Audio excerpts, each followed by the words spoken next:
नमस्कार विद्यार्थियों, कैसे हैं सभी? सब सकुशल हैं। देखिए, यूनिवर्सिटी का जो है सिलेबस आ चुका है और इसी सिलेबस के अकॉर्डिंग हमने अभी तक अपने वीडियोस बनाए भी हैं, हमने अपनी क्लास ली भी है। तो उम्मीद है कि वो क्लास आपको समझ में भी आ रही होगी।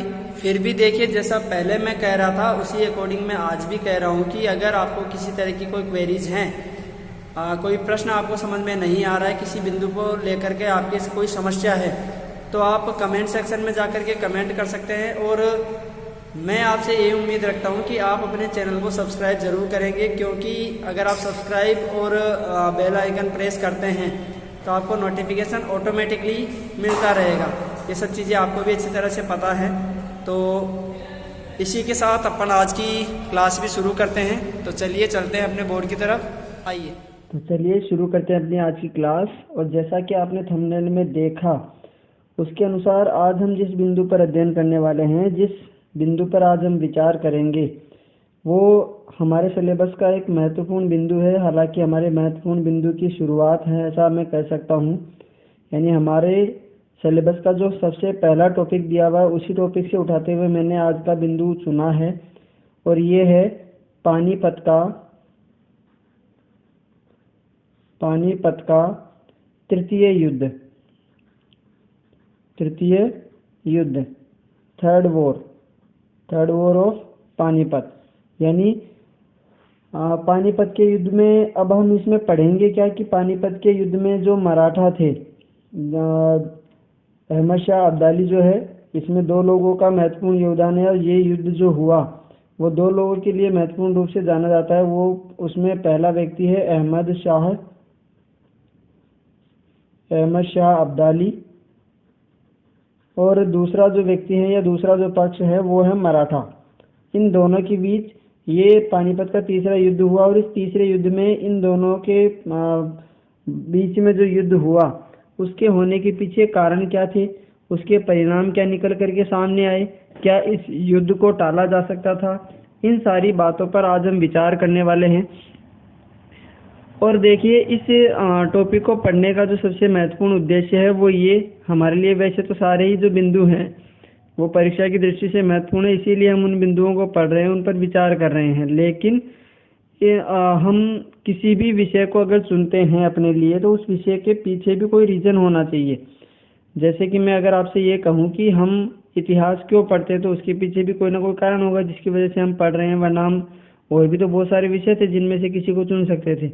तो उसी प्रकार से यहाँ पर जो अहमद शाह अब्दाली का और मराठों का तृतीय विश्व युद्ध है, माफ कीजिए, तृतीय पानीपत का युद्ध है। इस तृतीय पानीपत के युद्ध के पीछे क्या कारण रहे, उसके विषय में आज हम विचार करने वाले हैं। और इस युद्ध के पीछे जो कारण थे जिनकी वजह से ये युद्ध हुआ, उस युद्ध में मराठों की पराजय हुई या अहमद शाह अब्दाली की पराजय हुई, उस पर भी आगे हम विचार करेंगे।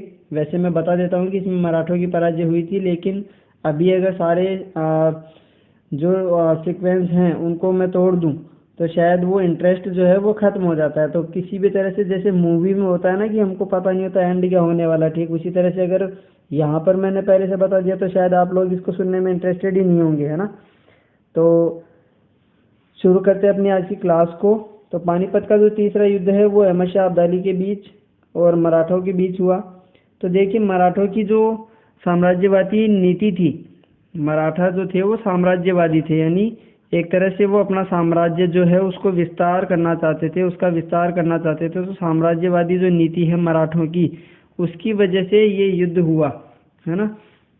तो ये जो साम्राज्यवादी नीति वाले मराठा हैं, इनकी इस नीति के कारण उत्तरी भारत के जो शासक हैं वो सारे शासक क्या हो गए, इन मराठाओं के खिलाफ हो गए, यानी इन मराठाओं के विरुद्ध हो गए। और उन्होंने इन मराठाओं से बदला लेने के लिए किसको तैयार किया, अहमद शाह अब्दाली को तैयार किया। यानी जो अहमद शाह अब्दाली है उसको इस पानीपत के तृतीय युद्ध के लिए उकसाया किसने, मराठों के विरुद्ध उकसाया किसने, उत्तर भारत के जो अन्य शासक थे उन्होंने। और इसके पीछे ऐसा कारण क्या था कि उन्होंने अहमद शाह अब्दाली को मराठाओं के विरुद्ध भड़काया या उकसाया, इसको तैयार किया युद्ध के लिए। तो उसके पीछे सबसे बड़ा कारण ये था कि उत्तर भारत के जितने भी शासक थे वो सभी इन मराठाओं से परेशान हो चुके थे, इनकी लूटमार से परेशान हो चुके थे। वैसे तो ये जो है मुगल शासन के लिए बहुत नासूर बन चुके थे एक तरह से मराठा। तो मुगल शासन के साथ साथ इन्होंने अपनी जो नीतियां हैं उन नीतियों में सुधार नहीं किया, और इसी वजह से जो बाकी के शासक थे यानी जो हिंदू शासक हैं वे भी मराठाओं के खिलाफ हो गए थे। तो उसी कारण की वजह से जो उत्तरी भारत के जो अन्य शासक हैं वे भी अहमद शाह अब्दाली के पक्ष में रहे, या अहमद शाह अब्दाली को उन्होंने उकसाया किस चीज़ के लिए, ताकि मराठाओं का जो साम्राज्यवादी जो नीति है मराठाओं की, उस नीति का दमन किया जा सके। तो पानीपत के तृतीय युद्ध के कारण जो है उनमें कुछ कारण हमने वर्बली देख लिए हैं या मौखिक तौर पर हमने देख लिए हैं। अब उनकी औपचारिक शुरुआत हम करते हैं। तो औपचारिक शुरुआत में अगर हम देखें यानी जो पानीपत के तृतीय युद्ध के कारण हैं, उस तृतीय युद्ध के कारणों में अगर हम औपचारिक शुरुआत देखें तो सबसे पहली चीज़ आएगी महत्वाकांक्षा। और महत्वाकांक्षा के विषय में जो अभी हमने बात की कि मराठा जो हैं वो उत्तर भारत में जितने भी शासक थे उनको साथ लेकर नहीं चल पाए। यानी जिस तरह से मुगल शासन में अकबर ने किया, शाहजहां ने किया कि उन्होंने राजपूतों को, हिंदू धर्म के भी कुछ पक्षों को अपने साथ में लेकर के शासन चलाया, उस चीज़ का अनुसरण मराठा नहीं कर पाए। और वो चाहते क्या थे कि हमारा जो साम्राज्य है वो विस्तार करे, हमारा जो साम्राज्य है वो ज़्यादा से ज़्यादा क्षेत्र में फैले।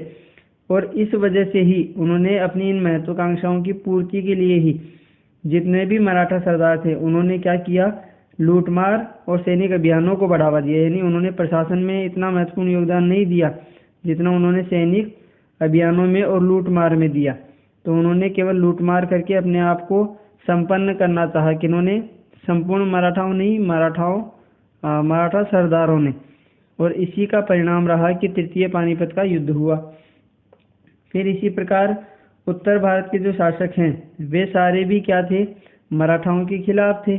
क्यों थे? क्योंकि उत्तर भारत के जितने भी शासक हैं वो मराठाओं की लूटमार की वजह से और छापेमार जो पद्धति थी उस छापेमार पद्धति की वजह से वो परेशान थे। और इसी परेशानी से मुक्ति पाने के लिए उन्होंने मराठाओं के खिलाफ किसको उकसा दिया, अहमद शाह अब्दाली को उकसा दिया। और इसके आगे जो अगला कारण है वो है मुगल साम्राज्य का पतन। मुगल साम्राज्य का पतन। तो मुगल साम्राज्य का पतन होने से इस युद्ध का क्या कनेक्शन रहा, इस युद्ध का क्या संबंध रहा? तो देखिए इसके पीछे कारण ये था कि अप्रत्यक्ष रूप से हम इसको उत्तरदायी कारण मान सकते हैं। अप्रत्यक्ष रूप से क्यों? क्योंकि सामने से तो ये नज़र नहीं आता, प्रत्यक्ष रूप से ये नज़र नहीं आता कि मुगल साम्राज्य का पतन हो गया जिसकी वजह से ये युद्ध हुआ। लेकिन अगर हम गौर से देखें तो जब तक मुगल साम्राज्य था तब तक मराठाओं की जो शक्ति थी उसका दमन किया जा रहा था। लेकिन जिस तरह से या जैसे ही औरंगजेब की धार्मिक नीति या दूसरी जो नीतियां थी, हिंदू विरोधी जो नीतियां थी, उनकी वजह से जैसे ही हिंदू मुगलों के खिलाफ होने लगे, उसका सबसे बड़ा लाभ किसने उठाया? मराठाओं ने। और मराठाओं ने जब इस चीज़ का लाभ उठाया, यानी एक तरह से मुगल साम्राज्य जो था वो बिल्कुल शून्य की तरफ लौट गया, बिल्कुल शून्य हो गया, एक तरह से खत्म होने लगा। तब इस स्थिति में हुआ क्या? इस स्थिति का फायदा उठाने के लिए या इस राजनीति में जो शून्यता आ गई, शून्यता को दूर करने के लिए उत्तर भारत की दो प्रमुख शक्तियां कौन सी? एक तो अहमद शाह अब्दाली और दूसरे मराठा। इन दोनों के बीच प्रभाव और राजनीति को लेकर के यानी वर्चस्व की लड़ाई हुई। वर्चस्व की लड़ाई क्यों? क्योंकि मराठा चाहते थे कि उत्तरी भारत पर हमारा शासन हो, और अहमद शाह अब्दाली को इन लोगों ने उकसा दिया था, तो ये चाहता था कि उत्तरी भारत पर मेरा शासन हो। और ऐसे में इस वर्चस्व के युद्ध में या इस वर्चस्व की लड़ाई के कारण ही किसका उदय हुआ? पानीपत के तृतीय युद्ध का। यानी इस वर्चस्व की लड़ाई ने ही किसको जन्म दिया? पानीपत की लड़ाई को या पानीपत के तृतीय युद्ध को। तो इसीलिए इसको अप्रत्यक्ष कहा, क्योंकि जब तक मुगल साम्राज्य था तब तक मराठा भी कुछ शांत थे। लेकिन जैसे ही औरंगजेब की नीतियों की वजह से मुगल साम्राज्य का पतन प्रारंभ हुआ, वैसे ही मराठा शक्तिशाली हो गए। मराठाओं की नीतियों का दमन करने के लिए या इसकी शक्ति को क्षीण करने के लिए, इसकी शक्ति को कमज़ोर करने के लिए अहमद शाह अब्दाली मैदान में कूद पड़ा। फिर महत्वाकांक्षा जो है वो महत्वाकांक्षा जिस प्रकार मराठाओं की थी वैसी ही अहमद शाह अब्दाली की भी थी। यानी मराठा जिस प्रकार उत्तरी भारत में शासन करना चाहते थे, ठीक उसी प्रकार अहमद शाह अब्दाली भी उत्तर भारत में शासन करना चाहता था। तो इन दोनों का वर्चस्व, वही बात है कि इन दोनों का जो स्वाभिमान है या इन दोनों का जो शासन करने का अधिकार है, या इसको हम साम्राज्यवादी नीति या विस्तारवादी नीति भी कह सकते हैं, तो कि ये जो विस्तारवादी नीति थी या महत्वाकांक्षा वाली जो भावना थी, इस महत्वाकांक्षा वाली भावना ने पानीपत के तृतीय युद्ध को जन्म दिया। और इसी प्रकार दिल्ली के दरबार में, कहाँ, दिल्ली दरबार में भी हस्तक्षेप करने लगे थे। कौन? मराठा। दिल्ली दरबार में हस्तक्षेप। तो इस हस्तक्षेप की वजह से भी पानीपत के तृतीय युद्ध ने जन्म लिया, क्योंकि दिल्ली में जो राज सिंहासन था और उत्तर भारत की जो राजनीति थी उसमें मराठाओं का हस्तक्षेप सन 1752 से ही शुरू हो गया था। कब से? सन 1752 से ही शुरू हो गया था। और उसी वर्ष हुआ क्या, पेशवा बालाजी जो बाजीराव थे उन्होंने मुगलों के साथ एक संधि की। किसने? पेशवा। पेशवा एक उपाधि है, पेशवा बालाजी बाजीराव। तो पेशवा बालाजी बाजीराव जो है उन्होंने किसके साथ एक संधि की? मुगलों के साथ एक संधि की। और मुगलों के साथ संधि में इन्होंने क्या कहा कि मराठा जो है वो संपूर्ण उत्तर भारत में चौथ वसूली करेंगे। यानी चौथ वसूली का मतलब है एक तरह से कर प्राप्त करना, राजस्व प्राप्त करना। तो चौथ वसूली का अधिकार किसने प्राप्त कर लिया? मराठाओं ने। मराठाओं के बाजीराव जो हैं उन्होंने मुगलों से ये अधिकार प्राप्त कर लिया कि उत्तरी भारत का जो शासन है, उत्तरी भारत का जो अधिकार क्षेत्र है, वहाँ पर चौथ वसूली का काम कौन करेगा? मराठा करेंगे। और मराठा जो हैं उन्होंने आवश्यकता के समय या इसके बदले में, यानी संधि जो हुई थी उसके अनुसार चौथ वसूली का काम किसका? मराठाओं का। और आवश्यकता के समय मुगलों का सहयोग कौन करेंगे? मराठा करेंगे। ये चीज़ इनके बीच सहमति बनी। यानी एक तरफ से हम ऐसा कह सकते हैं कि चौथ वसूली के बदले इनको सहयोग करना था। किसका? मुगलों का। मुगल जो हैं वो चौथ वसूली का अधिकार दे देंगे मराठाओं को, और मराठा जो हैं वो ज़रूरत पड़ने पर सहयोग करेंगे किसका? मुगलों का। लेकिन हुआ क्या, जो मराठा हैं उन्होंने एक तरह से जब मुगल साम्राज्य का पतन प्रारंभ हुआ तो जैसे ही मुगल साम्राज्य कमज़ोर होने लगा, उसकी कमज़ोरी का फ़ायदा किसने उठाया? इन मराठाओं ने उठाया, इन मराठों ने उठाया। और मराठों ने इस चीज़ का फ़ायदा उठाकर क्या किया कि जो कर था वो तो वसूलने लग गए, लेकिन सहयोग के बदले वो राजनीतिक हस्तक्षेप करने लगे। और इसी राजनीतिक हस्तक्षेप के कारण या इसी राजनीतिक हस्तक्षेप को बढ़ता हुआ देख करके मराठों की शक्ति को समाप्त करने के लिए कौन आमंत्रित किया गया या किसको बुलाया गया? उसी अहमद शाह अब्दाली को। अहमद शाह अब्दाली को आमंत्रित किया गया या बुलाया गया।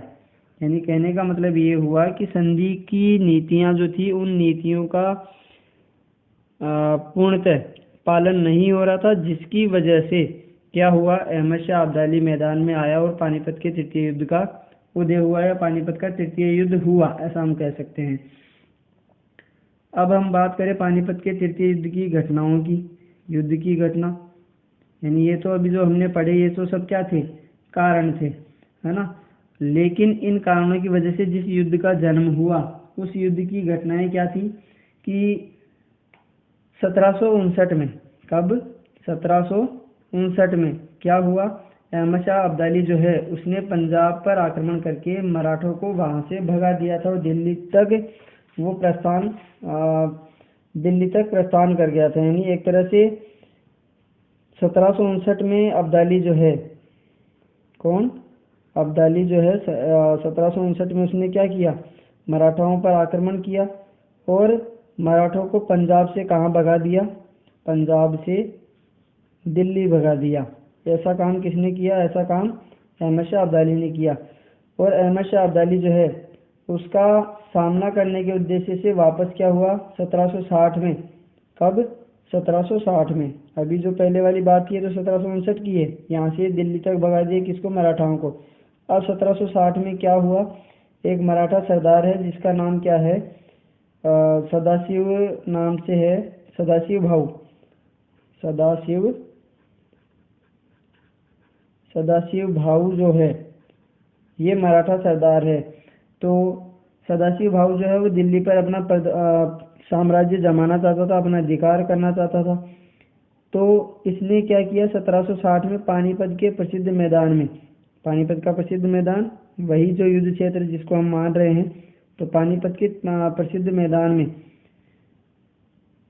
अहमद शाह अब्दाली के खिलाफ आकर के खड़ा हो गया। कहाँ? पानीपत में।